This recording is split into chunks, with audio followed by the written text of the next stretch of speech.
श्री श्री भक्ति संदर्भ।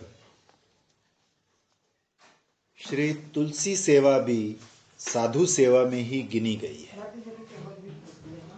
क्योंकि श्री तुलसी भी श्री भगवान को साधुओं की भांति परम प्रिय है। जैसा कि अगस्त्य और गरुड़ संहिता में कहा गया कि त्रिलोकीनाथ श्री रामचंद्र जी को जैसे श्री सीता जी प्रिय हैं, उसी प्रकार सर्वलोक पावनी श्री तुलसी जी उनको। स्कंद पुराण में कथित है, देव आराध्य जगत स्वामी तुलसी कानन श्री वृंदावन को छोड़कर अन्यत्र रति विधान नहीं करते। कली काल में तो विशेषकर श्री विष्णु श्री तुलसी के प्रति प्रीति। जो व्यक्ति तुलसी वन वाटिका का दर्शन करते हैं और विधि पूर्वक श्री तुलसी का रोपण करते हैं, वो सब परम पद श्री वैकुंठ को प्राप्त करते हैं। तुलसी वन तो हमारे बाहर ही है, सारे वो मंदिर ही गिर गिर के ना पूरा जंगल बन गया, पूरी तुलसी है। जो व्यक्ति तुलसी वन वाटिका का दर्शन करते हैं और विधि पूर्वक श्री तुलसी का रोपण करते हैं, वो सब परम पद श्री वैकुंठ को प्राप्त करते हैं।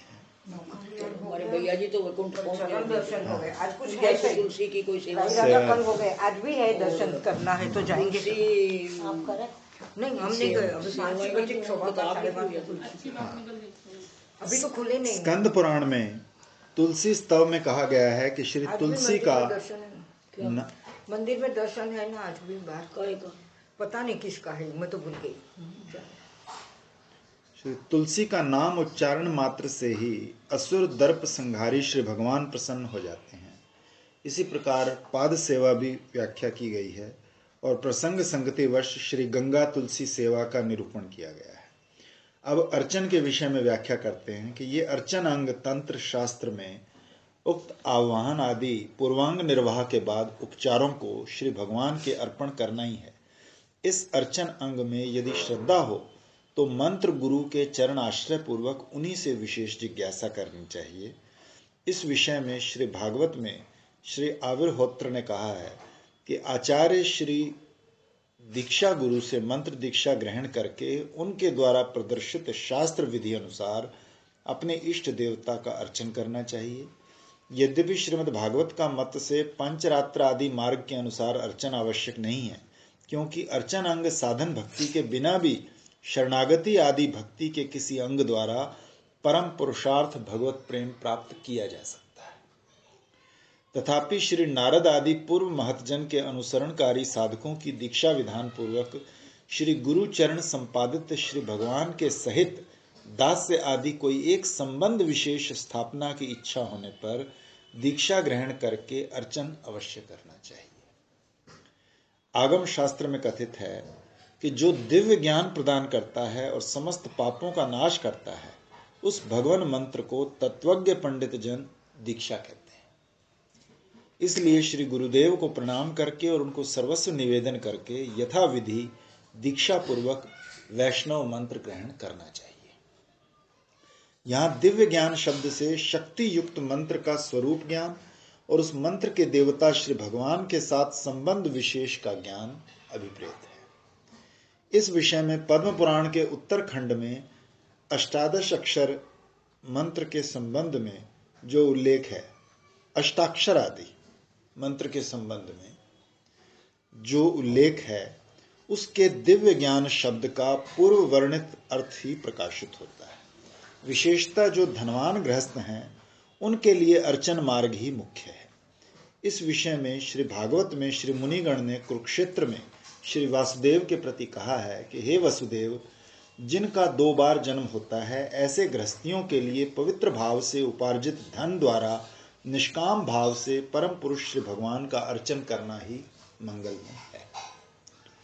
संपत्तिमान गृहस्थ श्री भगवान का अर्चन न करके निष्किंचन विरक्त असंग्रही व्यक्ति की तरह केवल यदि स्मरणनिष्ठ होता है तो कृपणता दोष उत्पन्न होता है।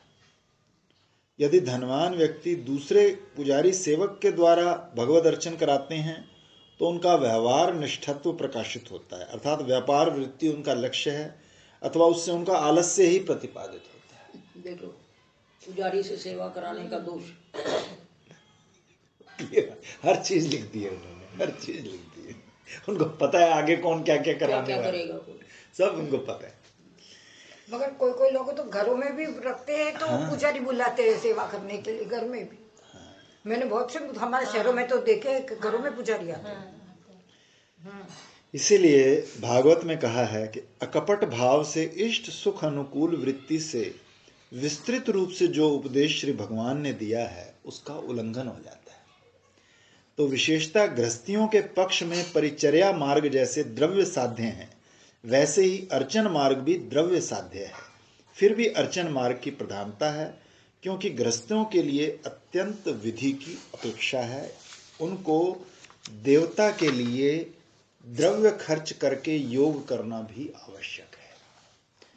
अनेक देवताओं का अर्चन शाखा पत्तों को जल देने के समान है, और भगवान श्री विष्णु का अर्चन वृक्ष के मूल को सींचने के समान है।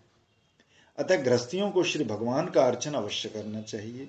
वो न करने से महान दोष उत्पन्न होता है। इसलिए स्कंद पुराण में श्री प्रहलाद जी ने कहा है कि जिसके घर में श्री केशव का अर्चन मूर्ति पूजा नहीं होता है, उस घर का अन्न अभक्ष्यवत जानकर भोजन नहीं करना चाहिए। वो ना जब हम इधर आए थे ना, वो शुक्ला इनके पास जो कुक नहीं काम करता था, एक कुक काम करता था ना, एक वो पंडित है। हाँ, एक पंडित नहीं था, वो कभी उसको रसोई में भी मदद करता था वो। हाँ, वो पंडित थे। हाँ, तो वो हमारे घर शुरू में आया ना, तो उसने देखा मंदिर हमारा, कह रहे दीदी कोई रखोगे नहीं क्या पंडित सेवा करने के लिए। वो खुद ऐसे काम करता था ना, तो उसने सोचा मेरे वो ये अलग अलग लोगों के घरों में जाके जाता था। यहाँ वृंदावन में भी करता है, होते हैं। अभी भी करता है, अभी भी करता है। अच्छा, उसीलिए आपके पास लेट आता था सबके घर में सेवा करके। हाँ। श्री विष्णु मंत्र से दीक्षित होने के बाद ब्रह्मचारी, गृहस्थ, वानप्रस्थ, सन्यासी सबके लिए ही भगवत अर्चना आवश्यक है। यदि वो ऐसा नहीं करते तो उनके लिए नरक पतन सुना जाता है। जैसे विष्णु धर्मोत्तर में कहा गया है कि श्री विष्णु मंत्र दीक्षित व्यक्ति एक काल, दो काल अथवा तीनों काल श्री हरि का पूजन करे, बिना पूजा किए जो भोजन करता है उसे अनेक नरकों में जाना पड़ता है। जो व्यक्ति पूजा करने में अशक्त और अयोग्य है, उसके लिए अग्नि पुराण में कथित है कि उसे श्री विष्णु पूजा हो जाने पर अथवा पूजा होते समय भक्तिपूर्ण हृदय से श्रद्धा युक्त होकर भगवान का दर्शन करना चाहिए और अहो कितनी सुंदर सेवा की है, इस प्रकार का अनुमोदन करना चाहिए। इससे उसे योग फल प्राप्त होता है। योग फल से यहाँ नारद पंचरात्र कथित क्रिया योग अभिप्रेत है। कहीं कहीं मानस पूजा का भी विधान है। तो पादमोत्तर खंड में कहा है कि मनुष्यों को साधारण भाव से मानस पूजा ही प्रिय है।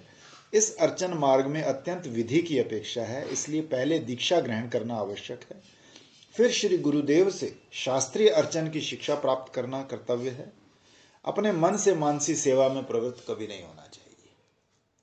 दीक्षा के विषय में तंत्र शास्त्र में इस प्रकार कथन है कि उपनयन संस्कार रहित द्विजगण के लिए जैसे वेद और वेदानुगत शास्त्र के अध्ययन का अधिकार नहीं है, उपनयन के बाद अधिकार प्राप्त होता है, उसी प्रकार अदीक्षित व्यक्ति को मंत्र देवता के अर्चन आदि में अधिकार नहीं है। इसलिए अपने को शिव संस्तुत करना चाहिए, अर्थात मंत्र दीक्षा लेनी चाहिए।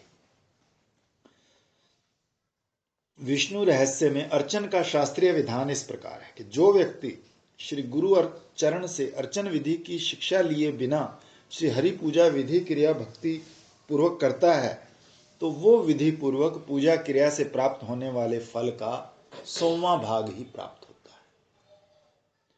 100वां भाग फल भी तभी प्राप्त होता है जब भक्ति पूर्वक परम आदर सहित अर्चन किया जाए, वरना कुछ भी प्राप्त नहीं होता।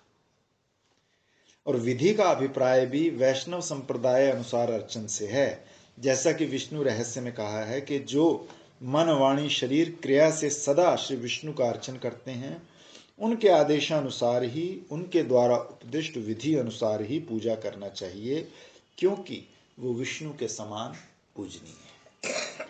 कूर्म पुराण में कहा है कि विष्णु भक्ति शास्त्र विशारद वैष्णव ब्राह्मणों से जिज्ञासा करके और जिन्होंने सदाचार परायण होकर व्रत आदि का आचरण किया है, उनके वाक्यों को सुनकर ही यत्न पूर्वक आचरण करना चाहिए। वैष्णव तंत्र में कथित है कि जिन लोगों की श्री गुरुदेव में, जप मंत्र में, परमात्मा श्री कृष्ण में भक्ति नहीं है, उनके वचन पालन कभी नहीं करने चाहिए। श्रीमद् भागवत में राजा अम्बरीश के विषय में कहा गया है कि इस प्रकार वो सदा विप्रगण द्वारा उपदिष्ट होकर भगवान में भावना निष्ठा उदय करने वाले निज कर्मों को करते थे और यज्ञ अधिष्ठाता परम पुरुष भगवान अधोक्षज को समर्पण करते हुए इस पृथ्वी का पालन करते थे। यहां जैसे सदा शब्द का अर्थ समझना चाहिए। यहां एक प्रश्न उठता है कि सब मंत्र श्री भगवान नामात्मक हैं, तो विशेषतः वो नम, स्वाहा आदि शब्दों द्वारा अलंकृत होते हैं। तो श्री भगवान तथा शक्ति संपन्न ऋषियों ने उन मंत्रों में शक्ति विशेष समर्पण की है, तो वो मंत्र श्री भगवान के साथ दास्य आदि संबंध विशेष के प्रतिपादक हैं। उन मंत्रों में केवल जो श्री भगवत नाम है वो नमः स्वाहा आदि द्वारा अलंकृत ना होने पर भी और ऋषियों द्वारा शक्ति समर्पण की अपेक्षा ना रखकर भी परम पुरुषार्थ रूप श्री भगवत चरणारविंद का प्रेम प्रदान करने में समर्थ। कितना आसान काम है, कली काल में कितना आसान काम है। वो बिल्कुल दीक्षा लो ना लो, मंत्र कोई अंग न्यास करण न्यास करो ना करो, खाली अपना माला हो ना हो, फिर भी वो कहते हैं कि कली काल में हरि नाम भी है और जीवा भी है, फिर भी आश्चर्य है कि लोग नरक में जा रहे हैं। तो दीक्षा की अपेक्षा क्यों है, दीक्षा लेने का क्या प्रयोजन?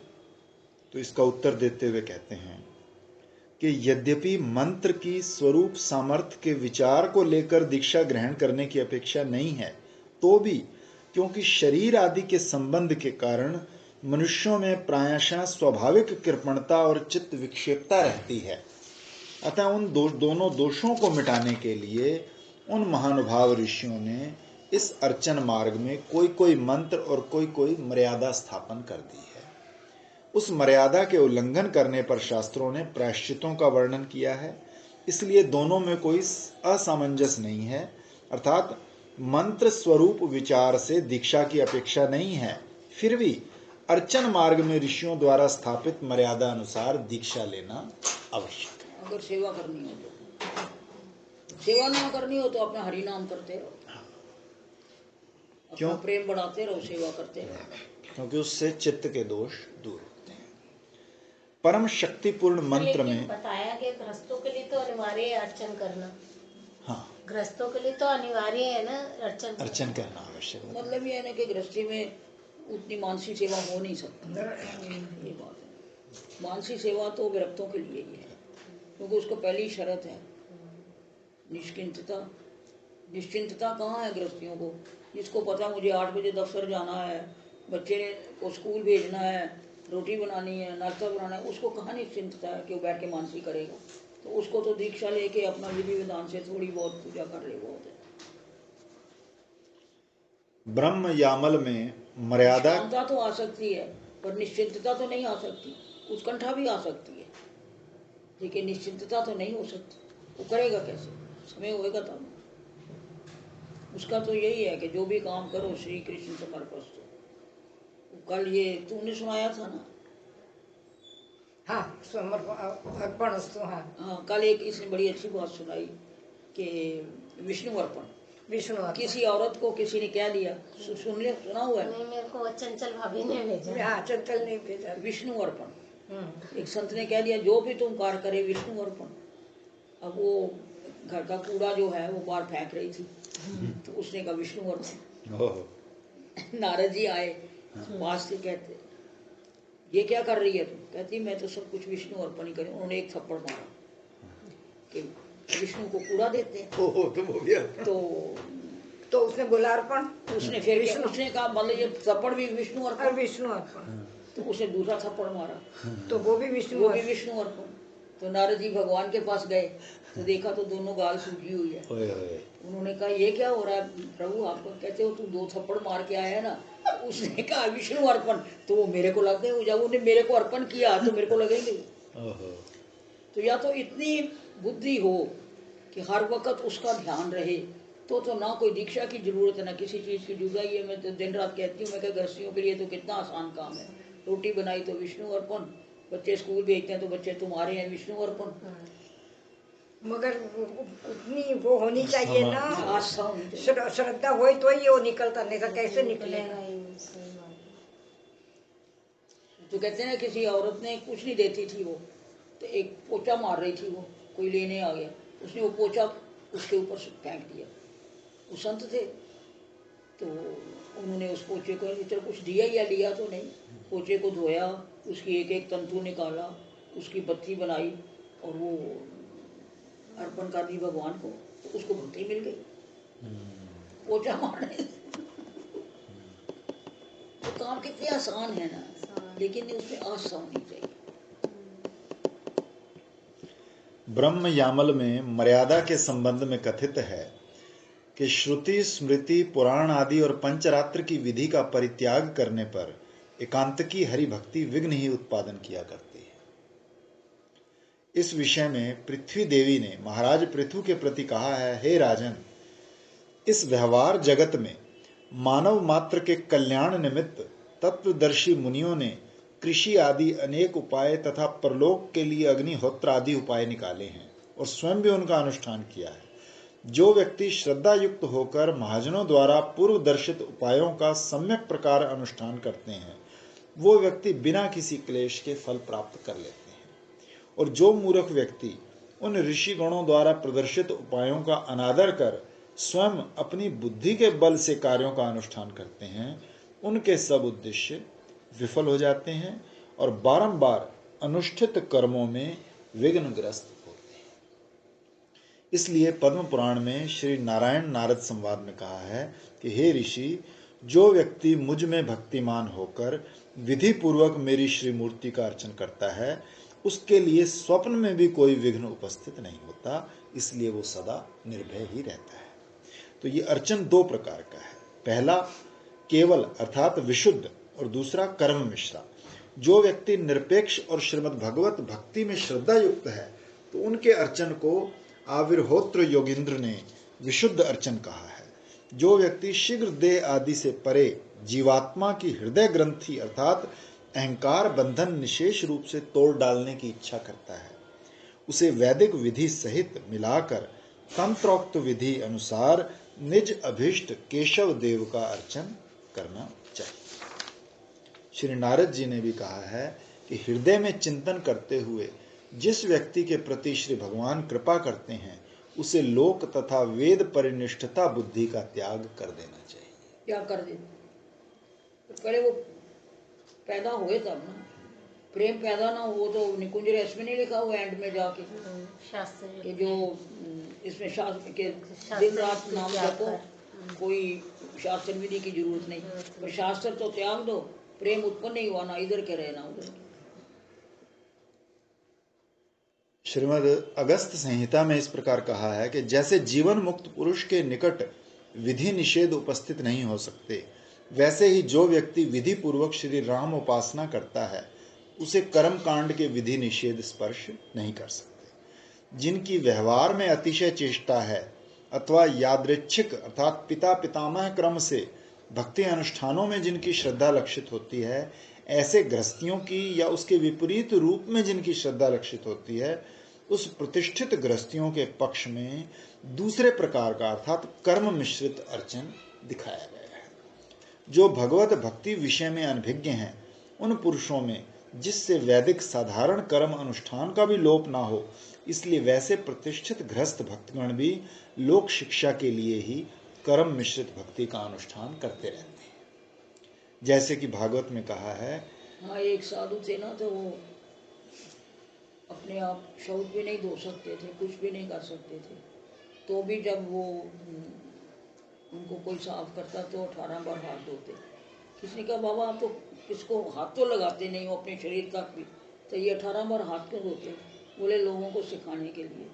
मैं तो असहाय होके नहीं धोऊंगा, लेकिन लोग कहेंगे अरे वो फलाना बाबा था ना, वो तो हाथ धोता ही नहीं था, तो लोग भी नहीं धोएंगे। इसलिए व्याह प्रसाद जी कहते थे कि विधि मार्ग जो भी मतलब मिनिमम कर्म है वो करते रहना चाहिए, नहीं तो दूसरे लोगों को व्यवधान।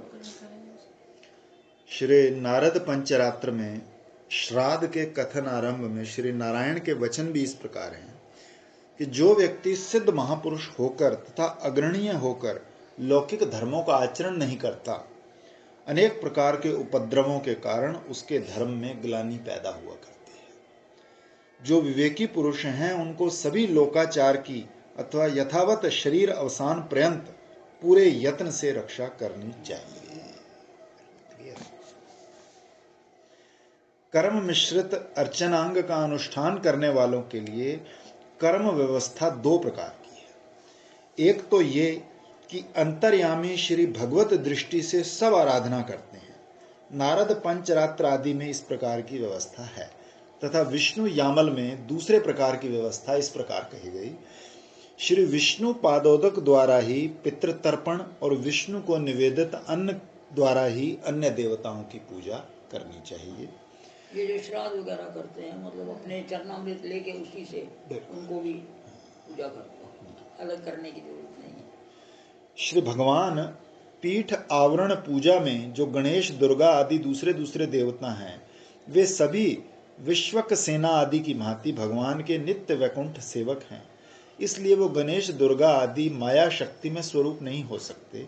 माया शक्तियात्मक गणेश दुर्गा आदि देवता उनसे भिन्न है। श्री भागवत में कहा है कि वैकुंठ में माया की स्थिति नहीं है, तब काम लोभ आदि के संबंध में तो क्या कहना। इसलिए वो गणेश आदि भगवत स्वरूप भूत शक्तियात्मक ही हैं। जैसे श्री कृष्ण स्वरूप से अभिन्न श्रीमद अष्टादश अक्षर आदि मंत्रों में भी भगवत भक्ति आत्मिका शक्ति की वृत्ति विशेष दुर्गा नाम की अधिष्ठात्री शक्ति वर्तमान है। ये बात श्रुति तंत्र आदि में देखी जाती है। नारद पंचरात्र में श्रुति विद्या के संवाद में कहा है कि सेवा ही जिसकी संपत्ति है, ऐसी श्री भगवान की प्रकृति रूपा भक्ति अपने प्राण वल्लभ श्री कृष्ण का भजन करती रहती है। श्री भगवान की उस शक्ति भक्ति देवी को अत्यंत दुख से जाना जा सकता है। इसलिए ही उस अखंड रस वल्लभा भक्ति देवी को ही महापुरुष दुर्गा नाम से अभिहित करते हैं। इसलिए गौतमीय कल्प में भक्ति स्वरूपिणी श्री दुर्गा को श्री भगवान से अभेद रूप में वर्णन किया गया है कि जो श्री कृष्ण है वही श्री दुर्गा है, और जो श्री दुर्गा है वही श्री कृष्ण है। और भी कहा गया कि अयि परिमाशिनी, आप ही इस मंत्र की अधिष्ठात्री देवता हो। यहाँ ये बात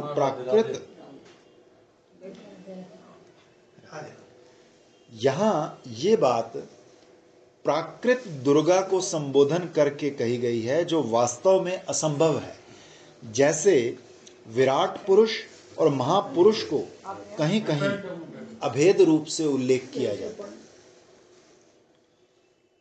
कहा गया है कि अयि परिमाशिनी, आप ही इस मंत्र की अधिष्ठात्री देवता हो। हाँ, तो अब ये बात प्राकृत दुर्गा को संबोधन करके कही गई है, जो वास्तव में असंभव है। जैसे विराट पुरुष और महापुरुष को कहीं कहीं अभेद रूप से उल्लेख किया जाता है। जो दुर्गा के उपासक हैं वही प्राकृत और अप्राकृत दुर्गा को अभिन्न कहते हैं। प्राकृत दुर्गा माया की अंश रूपा है और माया के अधीन है। इस प्राकृत लोक में मंत्र रक्षा रूप सेवा के लिए ही चित्त शक्ति आत्मिका दुर्गा ने उसे दासी रूप में नियुक्त किया है, ना कि वो सेवा अधिष्ठात्री है। वही मैंने कहा, ये तो नहीं, क्योंकि देखो साफ लिखा हुआ है ना, गोविंद लीला अमृत में भी आता है कि सर्वोपरि तो आदि शक्ति महाभाग स्वरूपनी श्री राधा, और उसका अंश जो है वो ये सब दुर्गा वगैरह शक्तियाँ हैं। उनका अंश स्वर्ग की लक्ष्मी है, उनका अंश ये ग्रह लक्ष्मियाँ हैं।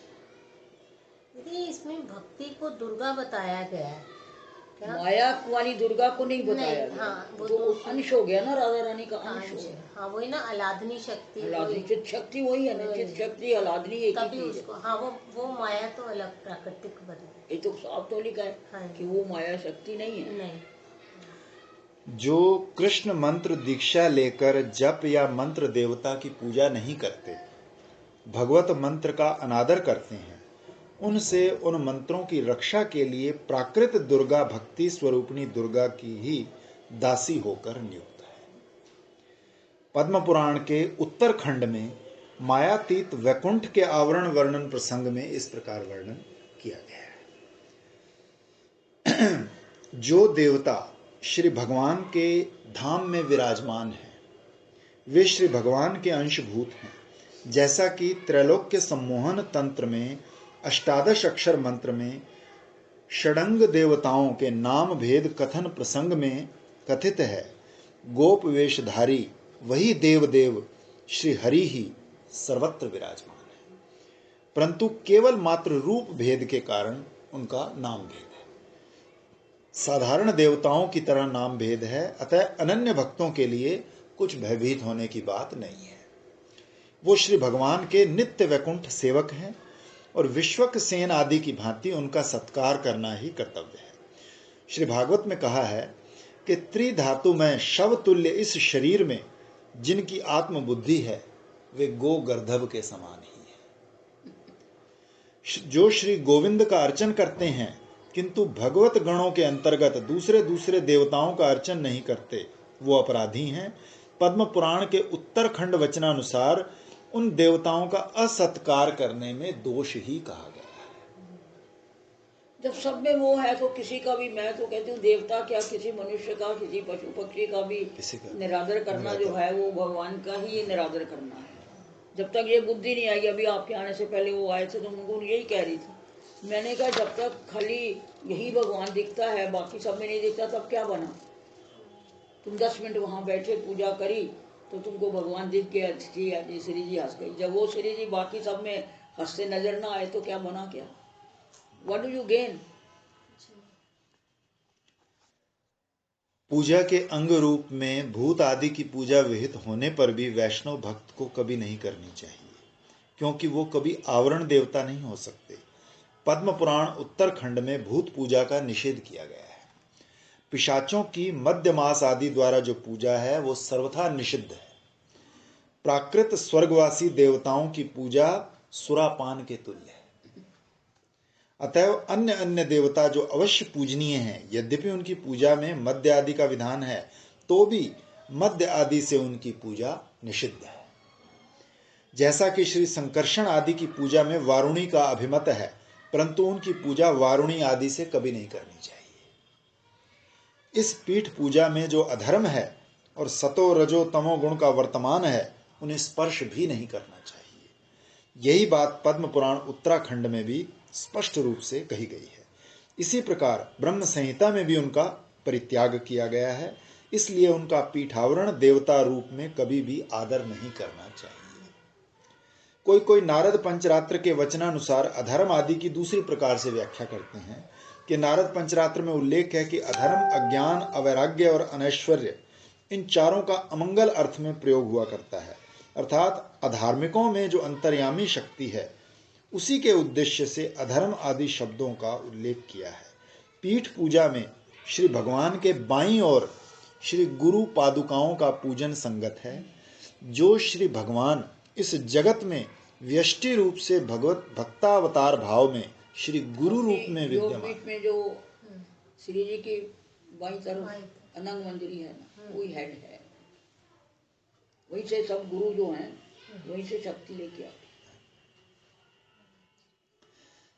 भगवत योग पीठ में समष्टि रूप से श्री भगवान की बाएं प्रदेश में साक्षात अवतार रूप से श्री गुरु स्वरूप में विद्यमान है। हाँ, यही जो आपने अभी बताया, बिल्कुल है। क्या बहुत पहले कभी पढ़े थे, कोई लाइन याद रहती है, जो काम की लाइन होती है वो उस वक्त आ जाती है सारी जय। इसी प्रकार श्री राम आदि की उपासना में जो मैंद्य, द्विविध आदि आवरण देवता हैं, वे श्री रामचंद्र जी के नित्य धाम में नित्य और शुद्ध रूप से ही विराजमान हैं। जैसा कि श्री अक्रूर जी ने जब पापहारी श्री यमुना जी में डुबकी लगाई थी तो उन्होंने अनंत शैया पर सोए हुए श्री विष्णु के साथ श्री प्रहलाद आदि के भी दर्शन किए थे। ये श्री प्रहलाद पृथु महाराज द्वारा पृथ्वी दोहन के समय बछड़ा बने थे। हाँ, हिरण्यकश्यपु पुत्र श्री प्रहलाद जी का तो उस समय तक जन्म ही नहीं हुआ था, क्योंकि श्री पृथु महाराज ने स्वयंभू मनवंतर में पृथ्वी का दोहन किया था, और श्री प्रहलाद का जन्म तो चाक्षुष मनवंतर में हिरण्यकश्यपु से हुआ बाद था। में हुआ। इसलिए जानना चाहिए कि श्री भगवान के नित्य पार्षदों में श्री प्रहलाद जी भी हैं। उन्हीं ने चाक्षुष मनवंतर में श्री नरसिंह देव का आविर्भाव कराया, और वही स्वयंभू मनवंतर में पृथ्वी दोहन काल में बछड़ा बने।